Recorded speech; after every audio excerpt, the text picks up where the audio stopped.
नमस्कार। दूरदर्शन केंद्र शिमला में प्रसारित किए जा रहे इस विशेष कार्यक्रम में आप सभी का स्वागत है। मैं हूं आपके साथ कुलदीप खेरा और आज हम जिस विषय पर चर्चा कर रहे हैं उस पर चर्चा के लिए हमारे साथ मौजूद है जॉइंट डायरेक्टर हिपा और SIRD के संयुक्त निदेशक डॉक्टर राजीव बंसल जी। सर, बहुत बहुत स्वागत है आपका इस कार्यक्रम में। धन्यवाद। मुझे बड़ा हर्ष हो रहा है, इतने अच्छे विषय के ऊपर आपने आज यहाँ चर्चा रखी है इस एक विशेष कार्यक्रम में। बहुत अच्छा होगा, लोगों को इसके बारे में जानकारी मिलेगी। एक नया विचारधारा, एक नया आयाम है जिसके ऊपर राज्य और केंद्र सरकार दोनों का बहुत ज़्यादा आज की डेट में जोर है, बल है। जी, सामाजिक लेखा परीक्षा आज का हमारा विषय है डॉक्टर साहब। और अगर देखा जाए तो सामाजिक लेखा परीक्षा के बारे में आमतौर पर लोगों को ज़्यादा जानकारी नहीं है। कृपया आप इस बारे में बताने की कोशिश करें कि सामाजिक लेखा परीक्षा आखिर है क्या और इसकी आवश्यकता क्यों पड़ी। देखिए, भारत की जो पहचान है वो एक बहुत बड़े लोकतंत्र की है। पूरी दुनिया में सबसे बड़ा लोकतंत्र है और इस लोकतंत्र में जितनी सफलता भारत ने प्राप्त की है, उसके समय जो और दूसरे देश आज़ाद हुए उनमें वैसी स्वतंत्रता कभी नहीं थी। और हमने उस दिशा में बहुत आगामी प्रयास भी किए, बड़े अच्छे अच्छे प्रयोग भी करे, उनके अच्छे रिजल्ट भी मिले समय समय पर। और विशेषतः जो 90 के दशक में आर्थिक सुधारों का एक दौर शुरू हुआ, जिसको हम LPG इरा के नाम से बोलते हैं, लिबरलाइजेशन, उदारीकरण, फिर प्राइवेटाइजेशन, निजीकरण और ग्लोबलाइजेशन, वैश्वीकरण। वैश्वीकरण में भारत एक बहुत बड़ा एक टॉर्च बेरर रहा। बड़े अच्छे तरह के यहाँ पे हमने नए प्रयास किए। उसी दौरान जब लोकतंत्र की हम बात कर रहे हैं तो सामाजिक जवाबदेही, जनता के प्रति हम जवाबदेह कैसे हों, ऐसा प्रशासन कैसे दें जो हाँ लोगों की बात सुनी जाए, लोगों को अपनी बात रखने का मौका मिले। और दूसरी तरफ लोकतंत्र में लोग भी चाहते हैं कि उनको ज़्यादा से ज़्यादा मौका मिले। उनको एक, हम स्वराज से चले थे, हम सुराज की बात करते हैं, आज गुड गवर्नेंस की बात करते हैं। और गुड गवर्नेंस के 3 मुख्य आयाम हैं। पार्टिसिपेशन, लोगों की भागीदारी हो; ट्रांसपेरेंसी, काम करने का हमारा कार्यकाल जो कार्यप्रणाली है, तरीका है, वो पारदर्शी हो; और तीसरा जो है वो है अकाउंटेबिलिटी, जवाबदेही। हम लोगों के प्रति सारी अपनी कार्यप्रणाली को समक्ष उनके साफ रखें, यानी जनता के प्रति उत्तरदायित्व को, जनता के प्रति। बिल्कुल आप सामाजिक सही बोल रहे हैं। और डॉक्टर साहब, बहुत सारे ऐसे कार्यक्रम शुरू हुए हैं जहाँ पे राज्य सरकारों ने, केंद्र सरकारों ने बार बार जोर दिया है कि हम सोशल ऑडिट का प्रावधान करें। सोशल ऑडिट ज़रूर हो।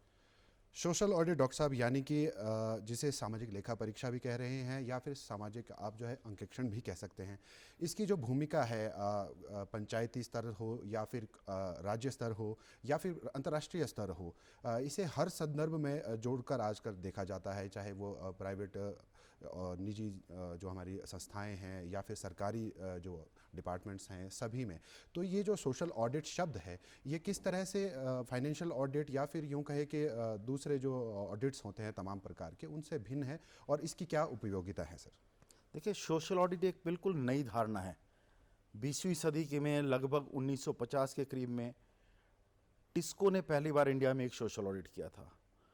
फ्रियर्स प्रकली का नाम हम पढ़ते हैं, चार्ल्स मेडावर का नाम हम पढ़ते हैं, जहाँ से कॉन्सेप्ट स्टार्ट हुआ। मिड 1950s के आसपास ये धारणा स्टार्ट हुई, जहाँ बात ये कही है कि जनता के प्रति जो सरकारें काम कर रही हैं या कोई भी सर्विस प्रोवाइडिंग एजेंसी है, वो जवाबदेह हो अपने सारे कार्य प्रणाली के लिए, अपने सारे कार्यकलापों के लिए। और अगर हम इंडियन कंटेक्स्ट में इसको देखते हैं तो पहली बार जब एक केंद्र लेवल पे सरकार जब बदली थी, तब दिलीप सिंह भुरिया कमेटी एक कॉन्स्टिट्यूट हुई। उन्होंने भी बोला कि पंचायतों के स्तर पे एक वॉचडॉग एजेंसी जहां सोशियो इकोनॉमिक डेवलपमेंट के काम हो रहे हैं, उसके लिए सोशल ऑडिट होना ज़रूरी है। उसके बाद 1994 में भी अशोक मेहता कमेटी ने इसके ऊपर बल दिया और कहा कि इसको एक स्टैच्यूटरी प्रोविज़न दिया जाए। और सबसे ज़्यादा जोर मिला जो national rural employment guarantee act, जिसको हम नरेगा के नाम से जानते हैं। नरेगा आया तो नरेगा में एक कानूनन प्रावधान था। नरेगा जो है वो एक्ट है, उसके आधार पे स्कीम बनी है, उसके आधार पे रूल्स भी बने हैं स्टेट्स में। तो वहाँ पे इसका एक ज़रूरी प्रावधान किया गया, वहाँ से करना शुरू किया। अगर मोटे तौर पे हम इसको वृहद रूप में, बड़े तौर पे देखें तो सोशल ऑडिट ये है कि जो काम सरकारें कर रही हैं या सरकार के बिहाफ पे कोई भी एजेंसी कर रही है, वो लोगों की तरफ प्रति जवाबदेह हो। और जहाँ तक हम बात करें, अगर हम देखें ऑडिट शब्द से, नॉर्मली ऑडिट से हम सोचते हैं फाइनेंशियल ऑडिट, जी। और कई सारे प्रदेशों में ऐसी धारणा भी चल पड़ी कि हम सोसाइटी से फाइनेंशियल ऑडिट करा रहे हैं, सोसाइटी जो है वित्तीय अंकेक्षण कर रही है, जबकि सोसाइटी को उसकी समझ नहीं है। भले ही हम उनकी ट्रेनिंग करा लें, पर यहाँ का औचित्य जो है वित्तीय नहीं है। जब हम एनवायरनमेंट ऑडिट की बात करते हैं तो हम पर्यावरण को देखते हैं, हम जब टाइम की बात करते हैं तो हम वक्त के देखते हैं कि हम समय का कितना सदुपयोग कर पा रहे हैं। जब हम सोशल ऑडिट की बात करते हैं तो हमारे लिए देखना जरूरी है कि सोसाइटी को क्या मिल रहा है किसी भी एक स्कीम या प्रोग्राम से लगा के। वहाँ सोशल ऑब्जेक्टिव, कोई भी एक स्कीम है, कार्यक्रम है, उसका सोशल उद्देश्य क्या है, और फिर हम उस सोशल उद्देश्य के प्रभाव को, उसके ऊपर जो उनका निष्पादन है, जो उन्होंने परफॉर्मेंस की है, हम उसका मापन करें, हम पैमाइश करें, पूरी नापी करें कि क्या ऑब्जेक्टिव था इस कार्यक्रम का और लोगों को क्या प्राप्त हुआ। अगर नरेगा की केस में हम बात करें, डॉक्टर साहब, जी, जैसा कि आपने एक उदाहरण दिया है, नरेगा का उदाहरण दिया है, अगर हिमाचल प्रदेश के संदर्भ में देखा जाए तो किन किन पैरामीटर्स की हम बात करेंगे अगर मनरेगा की स्कीम के तहत हिमाचल प्रदेश में अगर सोशल ऑडिट किया जाता है तो? अब मनरेगा के केस में अगर आप देखें तो प्रियम्बल, जो नरेगा का एक्ट है, उसमें प्रियम्बल में लिखा है लाइवलीहुड सिक्योरिटी प्रोवाइड करने के लिए। जी। जिस समय लोगों को काम नहीं है अपने खेत में, उस समय वो लाइवलीहुड, उनको भूखमरी ना झेलनी पड़े, जिस प्रकार की और दूसरे प्रदेशों में हालात होती हैं, किसान सुसाइड कर रहे हैं, सरकार अलाव जला रही है, कंबल बांट रही है, हम अपने यहाँ ऐसा कभी नहीं सुनते। जी। कारण ये है कि हमारे सामाजिक जो लेवल है, स्टैंडर्ड ऑफ लिविंग है, क्वालिटी ऑफ लाइफ है, बहुत अच्छी है। तो उस नज़रिए से देखते हुए जब उनके अपने खेतों में, अपने घर में काम नहीं है, उस समय उनको ये काम मिल पाए, ताकि इस टाइप के एसेट क्रिएट हों जो लोगों को पंचायत के लेवल पे काम में आए। और अगर सोसाइटी के नज़रिए से देखें तो उनका 2-3 ऑब्जेक्टिव मेजर इसमें हो सकते हैं सामाजिक रूप पे। फर्स्टली, जो काम वो अपने क्षेत्र में चाह रहे हैं वो काम हो।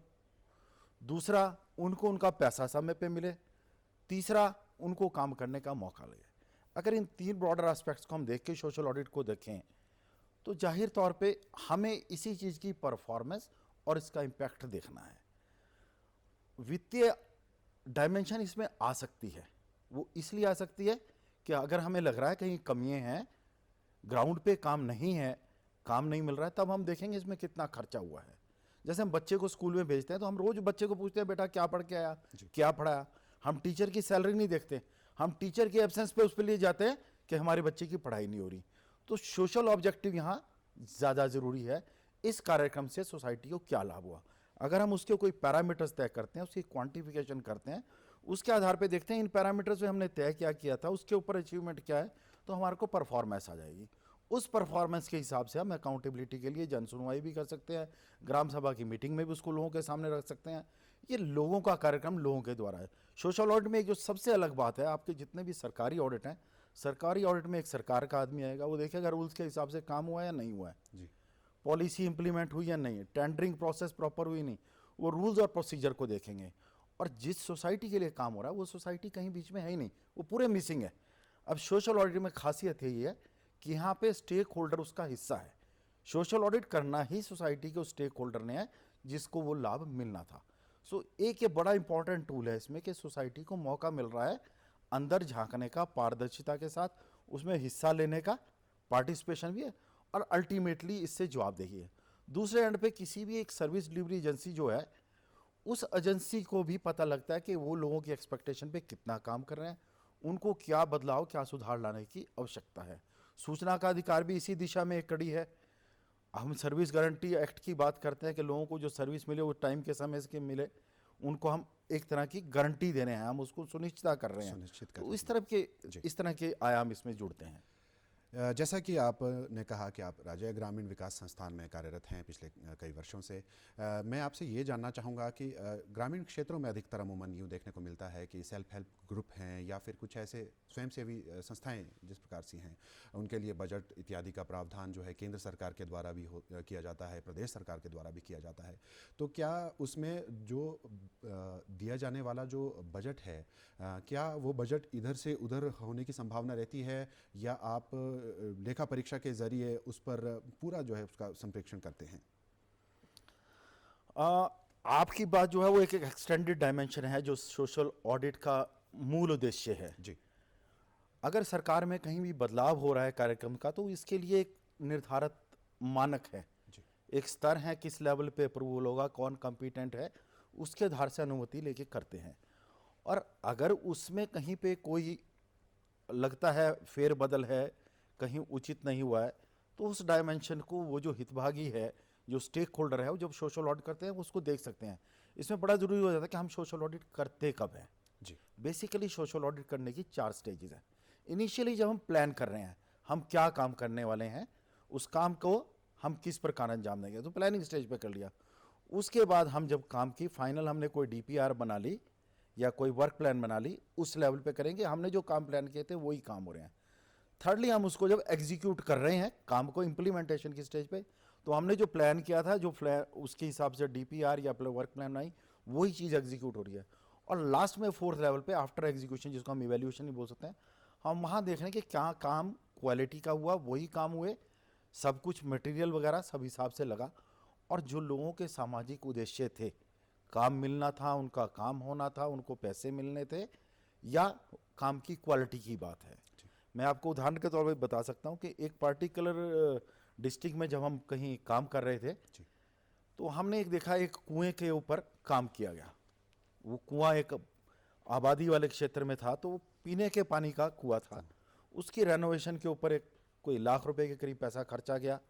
कागज़ पत्र सरकार में पूरे, सब कुछ पूरे थे, समय पे काम भी हुआ, जो अप्रूव हुआ था उसके हिसाब से हुआ, टेंडरिंग प्रोसेस भी हुई, रिजल्ट भी मिला, काम भी हुआ, काम की फोटोज भी थी। बट एक जहाँ हम सामाजिक उद्देश्य की बात करते हैं, वो पानी साफ नहीं था, तो सोसाइटी को उसका लाभ नहीं मिल पाया, वो पानी पीने के लायक फिर भी नहीं हुआ। तो कागजी तौर पे हम देखें तो हमने सब कुछ पूरा कर दिया, पर सोसाइटी को लाभ नहीं हुआ। तो सामाजिक जवाबदेही, सामाजिक अंकेक्षण से यहाँ निकल के आती है कि हमारा औचित्य क्या था उस पैसे को खर्चने का। हम चाह रहे थे लोगों को पीने का पानी मिले उस कुएं को रेनोवेट करने से, मगर उस कुएं को रेनोवेट करके लोगों को लाभ नहीं मिल पाया।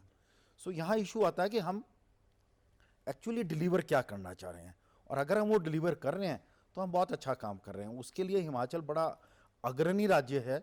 हमारे यहाँ बहुत कम ऐसा देखने को कहीं मिला है, रादर नहीं मिला है, कि ग्राउंड पे काम ना हो।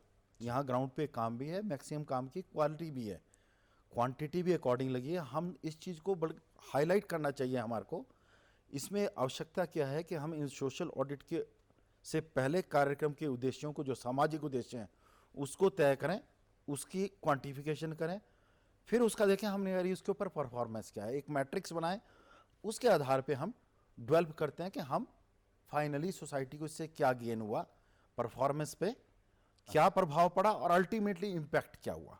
आज की डेट में देखें, हमारे बहुत बड़ा हिमाचल प्रदेश में जब हमने पानी का काम किया है, रेन वाटर को हार्वेस्ट करके या टैंक्स बना के, बहुत बड़े एसेट्स क्रिएट हुए हैं, लोगों ने बड़े सारे नए काम किए हैं, डाइवर्सिफिकेशन ऑफ क्रॉप्स हुआ है, लोगों ने वाटर टैंक्स में फिश सीड लगाकर फिशिंग का काम भी, एक तो पानी भी मिल रहा है वो अपने खेतों के लिए, और साथ साथ व्यवसाय भी मिल रहा है, फिश का काम भी कर रहे हैं। सो इस टाइप की बहुत सारी चीज़ें जिन्हें हमें हिमाचल के इसमें स्पेशल हाईलाइट करने की ज़रूरत है, जो हम नहीं करते। हम पहाड़ी लोग इस मामले में काफ़ी पिछड़े हुए हैं। जी जी, यकीनन डॉक्टर साहब। डॉक्टर साहब, ये तो बात रही, आपने कहा कि अगर इन्हें साधारण शब्दों में आपकी बात को मैं समझाऊं अपने दर्शकों को, तो टारगेट और टारगेट के ऊपर आपका अचीवमेंट और उसके आधार पर आपकी परफॉर्मेंस जो है तय की जाती है, मूल मानक यही हुआ। अगर बात कही जाए इस क्षेत्र में, पर लेखा परीक्षा के क्षेत्र में, अगर किसी आम जो छात्र या युवा वर्ग हमारा, अगर वो इस दिशा में अपना करियर बनाने के लिए सोचता है, या फिर यूं कहे कि उसे प्रतियोगी परीक्षाओं के लिए इस तरह के माध्यम में जाने की ज़रूरत है, तो उसके बारे में आप क्या कहेंगे डॉक्टर साहब? देखिए, इसके 2-3 तरीके हैं। एक तो बहुत सारी स्टेट्स में एनजीओज इस काम को कर रही हैं जी। तो युवा वर्ग अगर समूह बनाता है, कोई एनजीओ बना लेता है, तो एनजीओ बना के वो इस काम को कर सकते हैं। जी। दूसरा इसके लिए क्या है, स्टेट में एक सोशल ऑडिट यूनिट भारत सरकार के जो आदेश हैं उसके हिसाब से कॉन्स्टिट्यूट हुआ है, वो भी लोगों को रिक्रूट करते हैं। तीसरा, आप चाहें तो उसमें जुड़ सकते हैं, या जब आप काम कर रहे हैं अपने क्षेत्र में, तो आप एक स्टेक होल्डर के तौर पे उसमें हिस्सा ले सकते हैं। सोशल ऑडिट यूनिट का जो काम है वो लोगों को अवेयर करने का है। काम सोशल ऑडिट करना लोकल कम्युनिटी ने जिनके काम हुए हैं। हिमाचल में वैसे भी कॉन्सेप्ट ज़्यादा जो है वो इंडिविजुअल वर्क्स कराए हैं नरेगा में, अगर मैं सिर्फ नरेगा के ऊपर बात करूं। हालांकि ये प्रोग्राम में ICDS का जो चाइल्ड डेवलपमेंट प्रोजेक्ट है या फिर पब्लिक डिस्ट्रीब्यूशन सिस्टम है, मातृशक्ति बीमा योजना है, बहुत सारे कार्यक्रम हैं जहाँ पे सोशल ऑडिट हो रहा है। इवन एक रे करके प्रोग्राम है अर्बन डेवलपमेंट डिपार्टमेंट का जो अर्बन एरियाज़ में, वहाँ पे भी सोशल ऑडिट का काम हो रहा है। तो उन एरियाज़ में वो काम कर सकते हैं, सीख सकते हैं, ट्रेनिंग उसके ऊपर बड़ी विस्तृत कराते हैं। National institute of rural development है, उनके साथ मिलके और Tata institute of social sciences के साथ मिलके हम लोगों ने यहाँ पे भी 1 महीने के सर्टिफिकेट प्रोग्राम कराए हैं जी। उसके अलावा जो लोग सोशल ऑडिट यूनिट में काम कर रहे हैं, हम लोगों ने उनके रिफ्रेशर कोर्सेज भी कराए हैं, जिसमें हम उनको फील्ड में भेजते हैं, प्रैक्टिकल ओरिएंटेशन भी देते हैं, और उस प्रैक्टिकल ओरिएंटेशन से वो समझ सकते हैं कि सोशल ऑडिट करना किस प्रकार से है। जो भारत सरकार ने नियम इसके तय किए हैं, जो रूल्स बनाए हैं, जो फॉर्मेट तय किया है, हर साल एक मास्टर सर्कुलर आता है, मास्टर सर्कुलर के अनुरूप उनके दायित्व क्या है, उनको क्या करना है, जन सुनवाई कैसे करानी है, वो सारी चीज़ों पे हम बताते हैं। अगर हम स्टेप्स की बात करें तो सबसे पहले हमें अपनी बाउंड्री लाइन तय करने कि नरेगा में क्या काम करने हैं, उनको उसकी पूरी सूचना दी जाती है। फिर जाके लोगों से मिलते हैं, सूचना जमा करते हैं, सूचना के आधार पर रिपोर्ट तैयार की जाती है, रिपोर्ट को ग्राम सभा में प्रस्तुत किया जाता है, जो ऑब्जेक्शन आते हैं उसको कार्रवाई में लिखा जाता है, और वो कार्रवाई आगे BDO साहब और दूसरे अधिकारियों के पास जाती है, उसके अनुरूप वो एक्शन करते हैं। और ग्राम सभा की जो कार्रवाई है वो वेबसाइट पे तो जाती है, जी जी। ग्राम सभा के सूचना पटल पे भी लगाई जाती है, ताकि लोगों में अवेकनिंग भी हो, पता भी लगे, पारदर्शिता भी हो, और लोगों को पूरा मौका दिया जाता है। अगर कहीं एम्बेजलमेंट का मामला आता है तो डिस्ट्रिक्ट प्रोग्राम कोऑर्डिनेटर जो हैं, वो DC साहब के पास हमारी स्टेट में जिम्मा दिया हुआ है, तो वो इसकी एनफोर्समेंट भी या इसकी रिकवरी जो है उसके लिए कार्रवाई अमल में लाते हैं। ये एक तयशुदा इसके नियम है। जी। डॉक्टर साहब, पंचायती राज संस्थाओं में जिसे कि ग्रामीण विकास में ग्रास रूट लेवल कहा जाता है, उसमें सोशल ऑडिट की जो जितनी भी पंचायतों के ऊपर आने वाली जितनी भी हमारी स्कीम्स हैं, चाहे वो सेंट्रल है चाहे वो स्टेट स्कीम्स है, तो क्या सोशल ऑडिट जो है हर एक जो स्कीम है प्रत्येक स्कीम पर वो लागू होता है, या उसकी जो परफॉर्मेंस का जो आधार है उसी पर उसका तर्कसंगत है?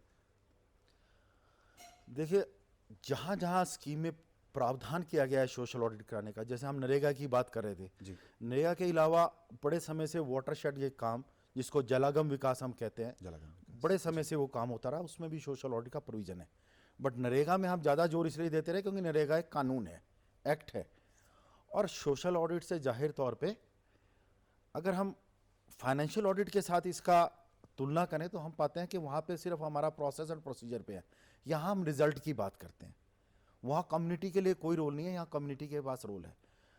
अगर हमारे पास फाइनेंशियल ऑडिट में कोई पैरा बनता है तो क्या होगा, विधानसभा कमेटी में जाएगा, एस्टीमेट्स कमेटी में जाएगा, कुछ लोगों को पता लगेगा, कुछ नुमाइंदों को पता लगेगा, अल्टीमेटली वो पैरा डिस्कस होगा, उसके ऊपर जो कार्रवाई होगी वहीं तक। पर आम कम्युनिटी जिनका स्टेक उसमें है उनके लिए वहाँ पे कोई प्रबंध नहीं है। जब हम सोशल ऑडिट की बात करते हैं तो आम कम्युनिटी को मौका मिलता है, वो आदमी जिसका काम हुआ है वो अपनी आवाज़ वहाँ पे रख सकता है, उसकी आवाज़ सुनी जाती है, और फिर वो ग्राम सभा पे प्रेजेंट किया जाता है।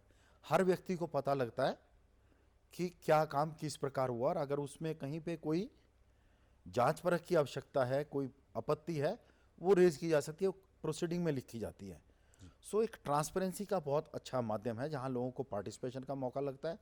और सबसे बड़ी बात है, जो हमारे फाइनेंशियल ऑडिट में बात नहीं सुनी जाती वो बात यहाँ सुनी जाती है। बेहतर ये है कि हम इसको सोसाइटी को फाइनेंशियल ऑडिट की जगह हम सोशल डायमेंशन के ऊपर, जैसा कि लैटिन अमेरिकन कंपनीज में हुआ, कंट्रीज में हुआ है, वहाँ इसके ऊपर बहुत जोर है। वो एक चीज़ और भी करते हैं, पैट्स जिसको बोलते हैं, पब्लिक एक्सपेंडिचर ट्रैकिंग सिस्टम। 3-4 माध्यम हैं अगर हम टूल्स की बात करें अकाउंटेबिलिटी के, उनमें सोशल ऑडिट भी एक टूल है, सिटीजन रिपोर्ट कार्ड एक टूल है।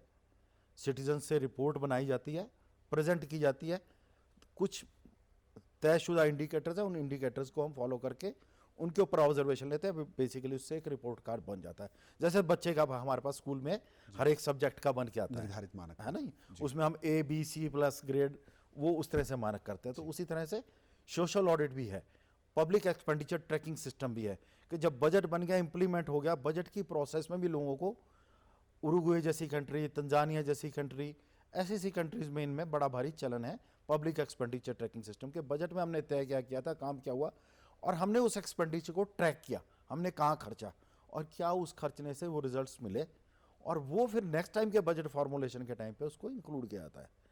अगर कोई इस फील्ड में काम करना चाहे तो बहुत सारी संस्थाएं हैं जो सोशल अकाउंटेबिलिटी के ऊपर और सोशल ऑडिट के ऊपर ट्रेनिंग प्रोग्राम्स कराते हैं। ऑनलाइन फ्री कोर्सेज भी हैं जो अच्छा मटेरियल प्रोवाइड करते हैं। वर्ल्ड बैंक इंस्टीट्यूट भी इस कोर्स को करवा रहा है, अगर कोई चाहे तो NIRD भी करवा रहा है, वो करके अपना करियर इसमें आगे परस्यू भी कर सकते हैं। जी, NIRD यानी कि national institute of rural development, जी। राष्ट्रीय ग्रामीण विकास संस्थान, जो ग्रामीण विकास और पंचायती राज दोनों संस्थाओं के ऊपर हैदराबाद में है, वो ये काम कराते हैं। उनका एक रीजनल सेंटर गुवाहाटी में भी है, उसके अलावा भी अलग अलग स्टेट में जाके भी वो लोग इस टाइप की ट्रेनिंग्स करवाते हैं। डॉक्टर साहब, मेरे मन में एक और सवाल है।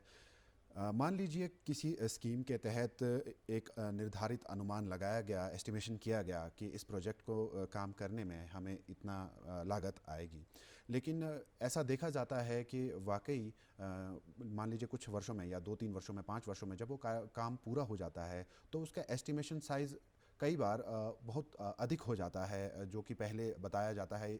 मान लीजिए एक सड़क है, अगर एक सड़क मार्ग का जो बजट है उसमें मान लीजिए 5 लाख का प्रावधान है, लेकिन सड़क बनते बनते सड़क 20 लाख 25 लाख में भी बनती है, और कागज़ जैसा कि आपने कहा कि सरकार के पास पूरे किए जाते हैं। तो इस बारे में क्या कोई मॉनिटरिंग है या इसकी भी इवैल्यूएशन होनी ज़रूरी है? क्या ये संस्था या फिर लेखा परीक्षा के ज़रिए ये किया जाना संभव है? देखिए, सरकार में हर चीज़ के तयशुदा नियम हैं, मापदंड है। अगर मैं सड़क की पार्टिकुलर बात करूं जो आपने करी, तो वहाँ शेड्यूल ऑफ रेट्स है जी। PWD का एक शेड्यूल ऑफ रेट है, उसमें लिखा है सब चीज़, उसमें हर चीज़ का कितने मिट्टी खुदाई के ऊपर पैसा लगना है।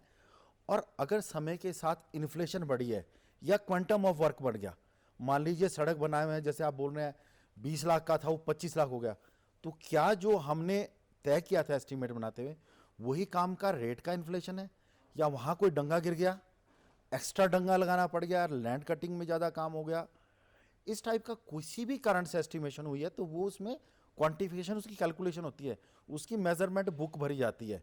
बाकायदा हर चीज़ के शेड्यूल ऑफ रेट में तयशुदा रेट्स है। उसमें यह भी तय है कि एक स्वस्थ आदमी जब दिन में 8 घंटे काम करता है तो वो कितना काम करेगा। जी। हम हिमाचल प्रदेश में जो रेट फॉलो कर रहे हैं, हम यहाँ पे वेज रेट पे नहीं काम कर रहे हैं कि आदमी ने अटेंडेंस लगाई तो उसको पैसे मिल गए। हम यहाँ पे पीस रेट पे काम कर रहे हैं, एक आदमी ने कितना काम किया।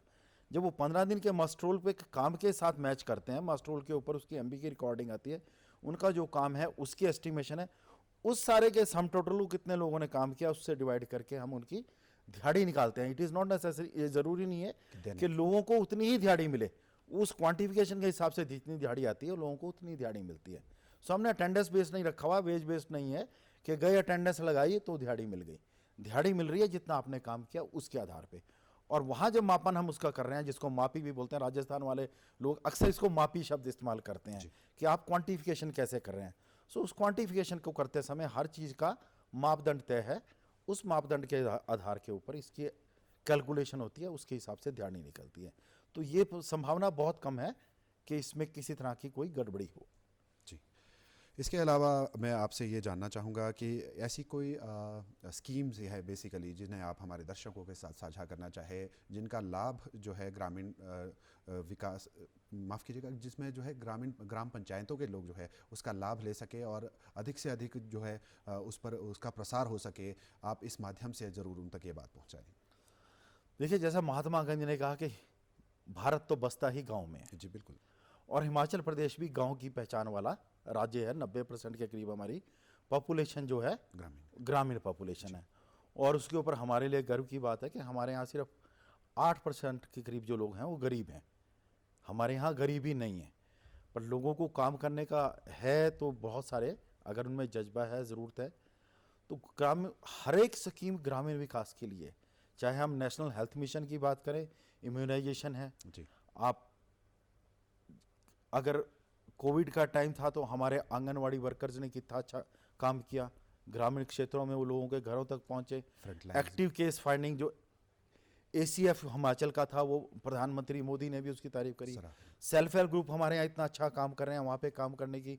बनारस में जो पुले दिए गए, वो पुले भी हिमाचल प्रदेश से बन के गए थे। जी। आप कई बार देखें जो हमारे हैंडीक्राफ्ट्स का और काम है, उसकी बड़ी प्रशंसा हुई है। तो काम करने के लिए ग्रामीण विकास की, अगर हम जलागम प्रोग्राम की ही बात करें, वो एक बहुत बड़े, हालांकि उसमें जेस्टेशन पीरियड थोड़ा ज़्यादा है, पर आप पानी को कंजर्व कर रहे हैं, उस पानी के फ्लो को रोक रहे हैं जो बरसात का पानी है, और उसको समय समय पे हम अपनी फसलों के लिए कैसे प्रयोग कर सकते हैं, उस पर हम काम कर रहे हैं। आप किसी भी स्कीम को देख लीजिए। स्वच्छ भारत मिशन की हम बात करें तो हम स्वच्छ भारत मिशन में भी क्या कर रहे हैं, अपने क्षेत्रों को स्वच्छता में हम बेहतर बना रहे हैं। जी। हिमाचल प्रदेश के पास एक गौरव है कि हम खुला शौच मुक्त प्रदेश हैं। हमारे यहाँ बहुत कम इंसिडेंस हैं। अगर आप national health family health survey की बात करें या जो स्वच्छ भारत मिशन के और दूसरे सर्वेज हैं, हमारी स्थिति हमारे नेबरिंग स्थिति जो स्टेट्स हैं उनसे बहुत अच्छी है। हमारा कंपैरिजन अगर आप सस्टेनेबल डेवलपमेंट गोल्स में देखें तो वो भी केरल के साथ हम सेकंड नंबर पे हैं। उससे पहले हम फर्स्ट नंबर पे रहते रहे हैं, और हम 2023 के आखिर तक बहुत सारे गोल्स पे अचीवमेंट कर लेंगे, और आने वाला समय हमारे लिए बहुत अच्छा है। 2030 तक जहाँ सस्टेनेबल डेवलपमेंट गोल्स हमने पूरे करने हैं, हिमाचल उसमें अग्रणी स्थिति में ही रहेगा। 1 और 2 फर्स्ट और सेकंड नंबर पे हम लोग रहते रहे हैं। बहुत बहुत धन्यवाद डॉक्टर साहब इस सभी जानकारी के लिए। तो दर्शकों, आप सभी, आशा है कि आप सभी को इस कार्यक्रम की ओर से बहुत सी जानकारियाँ जो है सोशल ऑडिट के बारे में, यानी कि सामाजिक अंकेक्षण या फिर सामाजिक लेखा परीक्षा आप इसे कह सकते हैं, इस संदर्भ में मिली होगी। आशा है कि आप सभी लोगों से फिर जल्दी ही किसी और कार्यक्रम में मुलाकात होगी। हमारे साथ डॉक्टर साहब इस स्टूडियो में आने के लिए बहुत बहुत धन्यवाद।